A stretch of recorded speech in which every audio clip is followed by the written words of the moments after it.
Welcome to online classes. तो पिछले part में हमने क्या देखा था? पिछले पार्ट में हमने मानवीय पर्यावरण को देखा था। मानवीय पर्यावरण किस तरीके से, ठीक है, मानवीय पर्यावरण के बारे में हमने सब देख लिया। तो मानवीय निर्मित पर्यावरण, तो तीन चीजें थी। प्राकृतिक पर्यावरण हम देख चुके, पर्यावरण के घटकों में मानवीय पर्यावरण हमने देख लिया। अब एक और है मानवीय निर्मित पर्यावरण। तो मानवीय निर्मित पर्यावरण जो है उसके लिए आपको कुछ करने की जरूरत नहीं। मानवीय निर्मित पर्यावरण में सिर्फ एग्जाम्पल्स काफी हैं।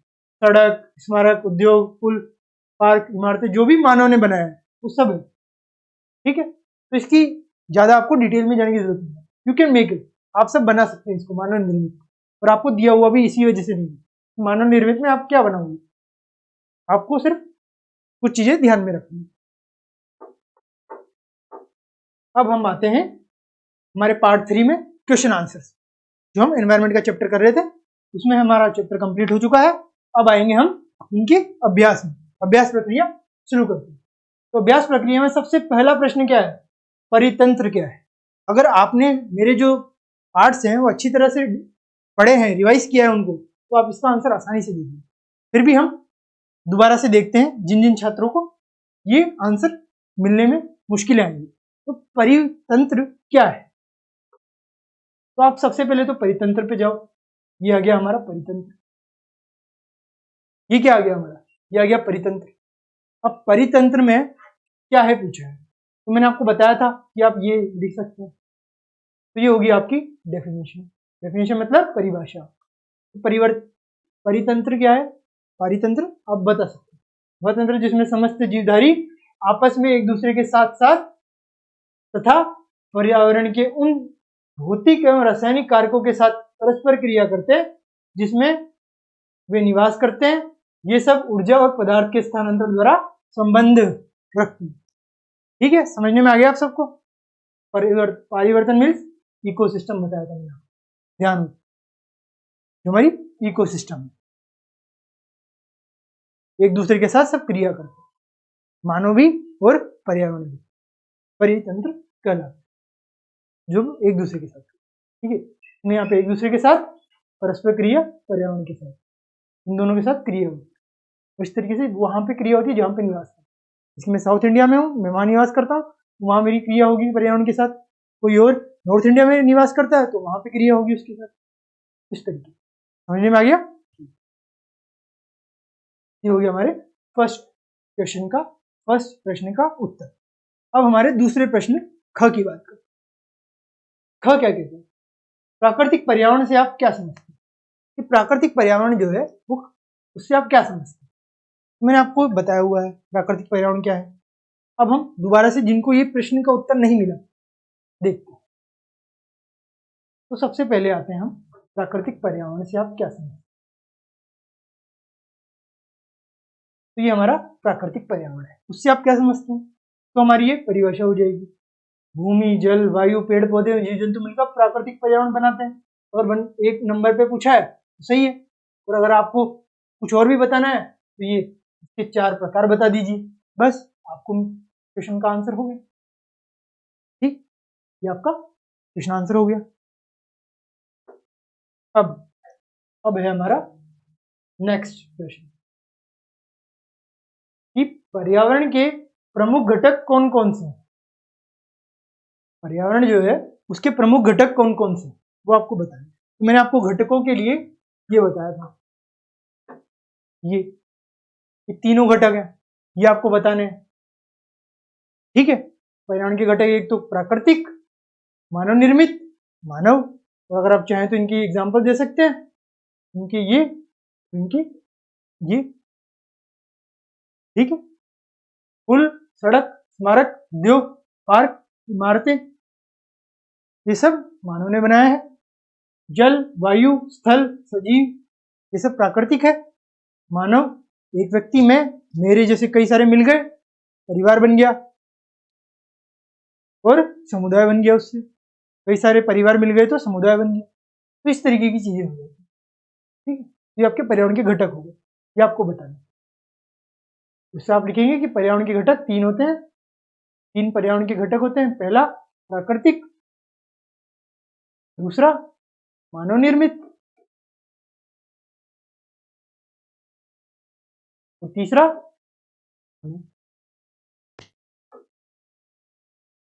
ठीक है। अब चाहे तो इनके ये एग्जाम्पल यहाँ पे लिख सकते, मतलब उदाहरण यहाँ पे लिख सकते। अब बात करते हैं हम हमारे अगले प्रश्न की। तो अगला प्रश्न क्या कहता है? अगला प्रश्न कहता है मानव निर्मित पर्यावरण के 4 उदाहरण दीजिए। आपको क्या बताना है? आपको बताने हैं मानव निर्मित पर्यावरण के 4 उदाहरण। तो मानव निर्मित पर्यावरण के 4 उदाहरण आप क्या बताएंगे? सोच के देखिए। मानव निर्मित पर्यावरण के अगर आप 4 उदाहरण देखें तो मानव, जैसे कि मैं हूं, मैंने कुछ बनाया, मैंने क्या बनाया? मैंने ये टी शर्ट बनाया, मगर ये टी शर्ट हम यहाँ लिख सकते हैं, टी शर्ट को हम क्लोथ, हम यहाँ पे क्या लिखेंगे? क्लोथ्स। क्लोथ्स मतलब कपड़े, तो हम लिख सकते हैं ये कपड़े बनाए हैं। हम क्या लिख सकते हैं? ये कपड़े बनाए हैं हमने। और इमारतें बनाई है। आप अपने घर से निकलेंगे, घर से निकलते ही कई सारी इमारतें देखेंगे, इमारतें भी हमने बनाई है। किसने बनाया? मानव ने बनाई है। और इमारतों के साथ साथ जो आपने पुल देखे होंगे, हावड़ा ब्रिज का नाम आप सबने सुना होगा, वो एक पुल है, हावड़ा पुल, तो वो जो है वो भी मानव ने बनाया है। अब आता है हमारा चौथा उदाहरण। हमारा चौथा उदाहरण क्या लिखेंगे? बताइए, कोई भी बता सकता है। तो अगर हम दोबारा से जाएं तो सड़कें भी हम बता सकते हैं, उद्योग भी हम बता सकते हैं, स्मारक भी हम बता सकते हैं, पार्क भी हम बता सकते हैं। इनमें से आप कुछ भी लिख दीजिए। हम ले लेते हैं सड़क को। हम क्या ले लेते हैं? हम ले लेते हैं यहाँ पे सड़क को। और आप चाहें तो कपड़े हटा करके आप यहाँ पे लिख सकते हैं क्या? पार्क।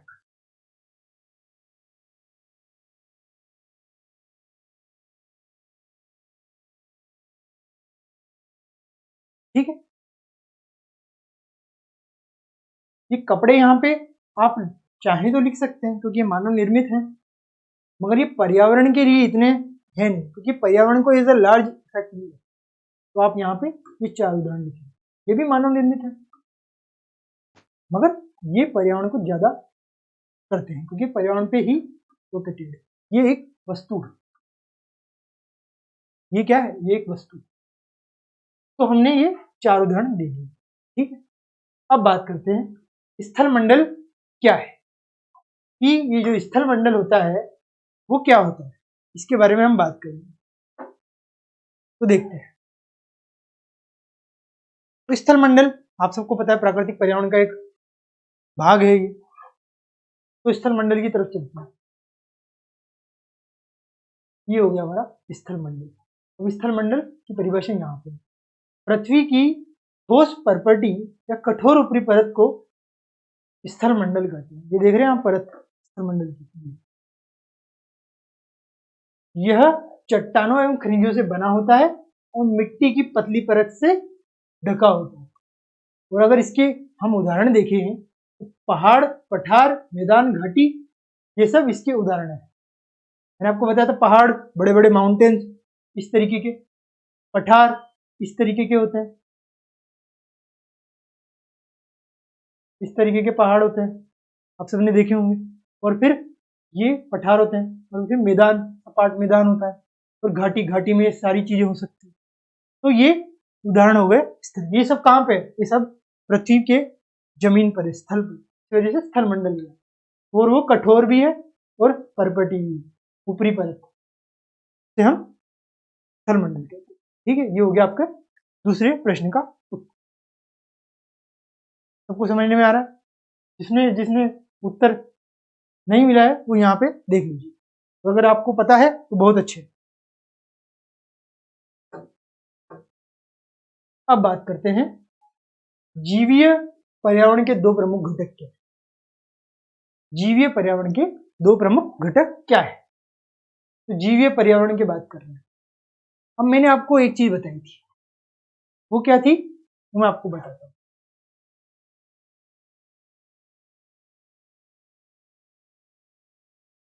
ये देखिए, यहाँ पे मैंने आपको क्या बताया था, प्राकृतिक पर्यावरण में पृथ्वी पर पाए जाने वाले जीवी और अजीवी में दोनों परिस्थितियों में सम्मिलित। तो प्राकृतिक पर्यावरण की परिस्थितियां में कौन कौन सम्मिलित है वो मैंने आपको बताया।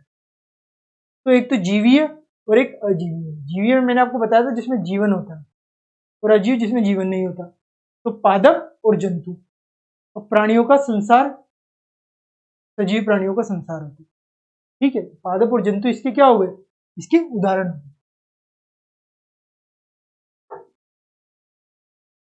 दो प्रमुख घटक बताने हैं, तो एक तो बता दिया पादप और एक बता दिया जंतु।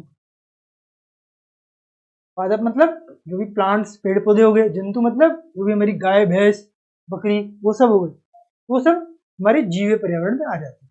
और अजीव पर्यावरण में इसका जस्ट होता है, हमारी हवा वायु जल वो सब अजीव पर्यावरण। अब जैवमंडल की बात करें, जैवमंडल क्या है? तो जैवमंडल मैंने आपको बताया था, पृथ्वी एक जैवमंडल है। क्यों? पृथ्वी एक बायोस्फीयर है। जैवमंडल का मतलब क्या होता है? जिसमें जीवन होता है। अब जैवमंडल क्या है उसकी परिभाषा बताएंगे आपको। यहाँ पे देखिए, जैवमंडल मैंने आपको बताया था कि जैवमंडल जो है इस तरीके का होता है।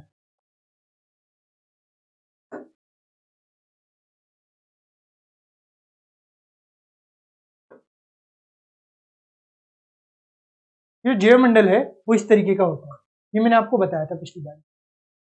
देखिए यहाँ, सॉरी फॉर द इनकन्वीनियंस, कभी कभी हो जाता है कि स्लाइड ना चले, मगर यहाँ पे आप देखिए क्या बताया था मैंने आपको जैवमंडल के बारे में।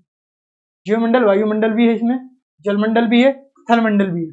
ठीक है, तो अब अगर जैवमंडल की परिभाषा हम यहाँ से देखें तो क्या है, पादप एवं जीव जंतु मिलकर जैवमंडल का सजीव संसार निर्मित करते हैं। ये पृथ्वी का वह संकीर्ण क्षेत्र है जहाँ स्थल जल वायु मिलकर जीवन को संभव बनाते हैं। मैंने बताया स्थल मंडल भी, जलमंडल भी, वायुमंडल भी। ये आपका हो गया प्रश्न का आंसर, ये आप मार्क कर लीजिए, ये आपके प्रश्न का उत्तर है। ठीक है, समझने में आया सबको अच्छी तरह से?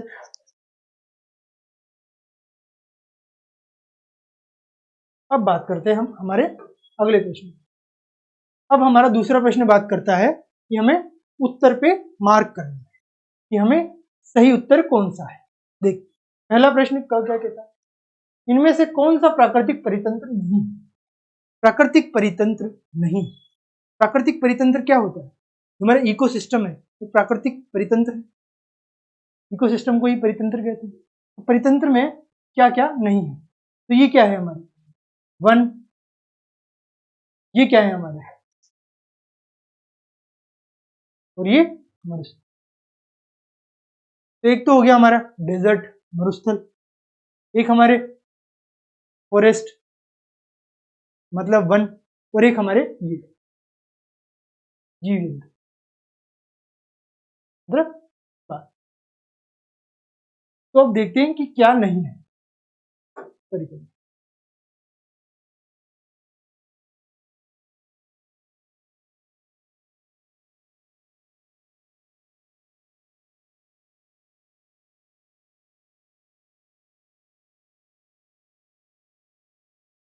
देखिए यहाँ पे,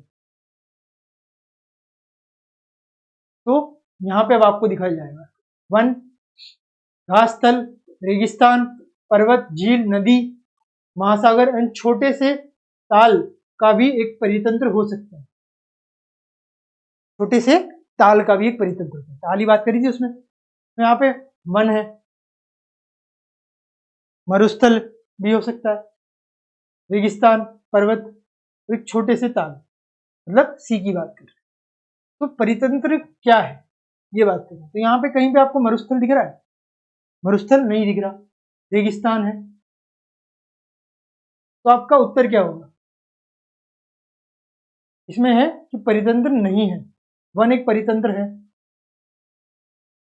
मरुस्थल, मरुस्थल एक परितंत्र है, हाँ है। ताल, ताल एक परितंत्र हो सकता है नहीं। यहाँ पे क्या लिख रहा है?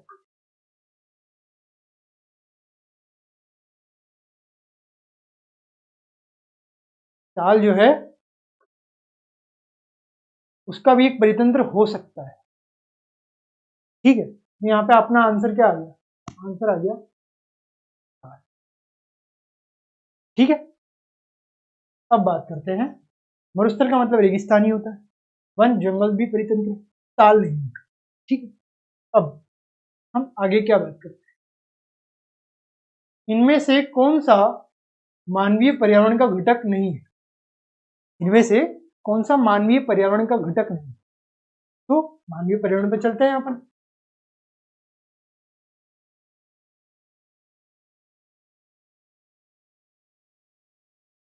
हमारा मानवीय पर्यावरण का घटक नहीं है, वो हमें देखना है कि हमारे मानवीय पर्यावरण का घटक जो है कौन नहीं है। देखिए, कई तरीके की चीजें हैं जो मानवीय पर्यावरण में आती है। अब इसमें देखिए, स्थल, धर्म, समुदाय, इसकी बात होगी। स्थल मतलब लैंड,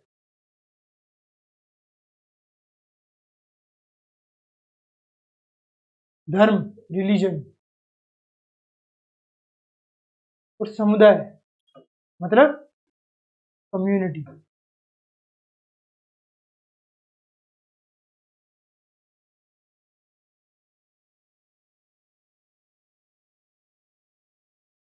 तो रिलीजन है, कम्युनिटी है और स्थल है, तो मानवीय पर्यावरण का घटक नहीं है। अब आप देखिए, समुदाय तो घटक है मानवीय पर्यावरण का, स्थल क्या वो घटक है? नहीं, स्थल घटक नहीं है। धर्म जो है वो घटक है? हाँ है। यहाँ पे देखिए,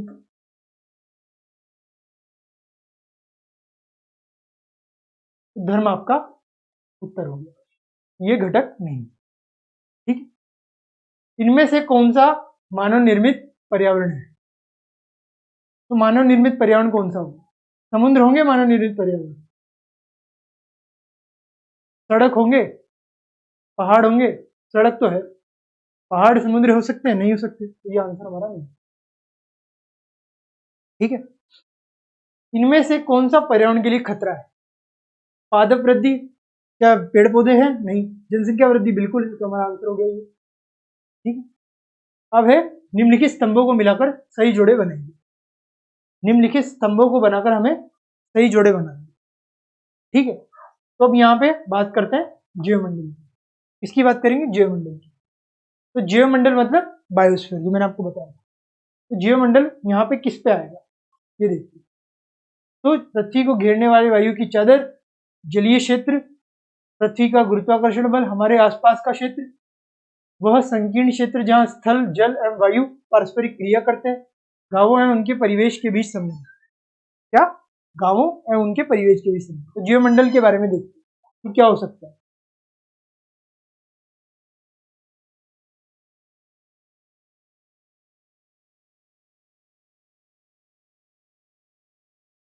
तो हमारा ये जीवमंडल है, तो क्या क्या हो सकता है देखिए। पादप जीव जंतु मिलकर जीवमंडल का सजीव संसार का निर्माण करते हैं। यह पृथ्वी का वह संकीर्ण क्षेत्र है जहां स्थल, जल, वायु मिलकर जीवन को संभव बनाते हैं। अब यहाँ पे क्या दिया हुआ है? जीवम एवं उनके परिवेश के बीच संबंध, ये हो सकता है नहीं। वह संकीर्ण क्षेत्र जहां स्थल, जल, वायु पारस्परिक क्रिया करते हैं, बिल्कुल यही। तो जीवमंडल हमारा ये है। ठीक है, फिर है वायुमंडल। फिर क्या है? फिर है वायुमंडल। तो वायुमंडल क्या होता है? वायुमंडल होता है हमारा जिसमें वायु होती है। तो वायुमंडल का क्या हो सकता है? पृथ्वी को घेरने वाली वायु की चादर, जलीय क्षेत्र, पृथ्वी का गुरुत्वाकर्षण बल, हमारे आसपास का क्षेत्र, क्या हो सकता है? तो पृथ्वी को घेरने वाली वायु की चादर होगा यहाँ पे हमारा में। ठीक है, और जलमंडल, जलमंडल का क्या होगा? जलमंडल का जलीय क्षेत्र होगा हमारा। और पर्यावरण का क्या होगा हमारा? पर्यावरण होगा हमारे आसपास का क्षेत्र। ठीक है, कारण बताइए। अब यहाँ पे आपको कारण भी बताना होगा। तो मानव अपने पर्यावरण में परिवर्तन करता है, इस पे कारण बताना है आपको। तो मानव जो है अपने पर्यावरण को परिवर्तन करता है। वो कैसे? वो यहाँ से आप देख सकते हो, मानव जो है पर्यावरण से किस तरीके से जुड़ा होता है। देखिए, तो मैंने यहाँ आपको बताया था कि प्रारंभिक मानव ने स्वयं को प्रकृति के अनुरूप बना लिया। उनका जीवन सरल एवं उनके आसपास की प्रकृति से उनकी आवश्यकताएं पूरी हो जाती थी। समय के साथ कई प्रकार की आवश्यकताएं बढ़ी। मानव ने पर्यावरण के उपयोग और उसमें परिवर्तन करने के कई तरीके सीख लिए। उसने फसल उगाना, पशुपालन, स्थायी जीवन जीना सीख लिया। पहिए का आविष्कार हुआ, उससे अन्न उपजाया, मतलब उससे जो है अन्न की आवश्यकता जो है बढ़ गई। बार्टर सिस्टम आया, ट्रेड बढ़ा। बार्टर सिस्टम मतलब वस्तु विनिमय, वस्तु के बदले वस्तु मिलना। और औद्योगिक क्रांति पे भी इस तरीके की चीजें हुई और चीजें जो है सहज हो गई। तो ये आप लिख सकते हैं, ये कारण है कि मानव में जो है परिवर्तन है। मानव अपने पर्यावरण में परिवर्तन करता है, वो उससे हम जान सकते हैं किस तरीके से मानव ने परिवर्तन किया अपने पर्यावरण में। ठीक है, अब हमारा नेक्स्ट वो क्या है? पौधे एवं जीव जंतु एक दूसरे पर आश्रित है। पौधे और जीव जंतु जो है वो क्या है? एक दूसरे पर आश्रित होते हैं। कैसे होते हैं वो भी देख लेते हैं। ये जो पौधे हैं वो क्या है? पादप है, पादप मतलब प्लांट्स है, और जीव जंतु भी है। मैंने आपको पहले भी बताया है।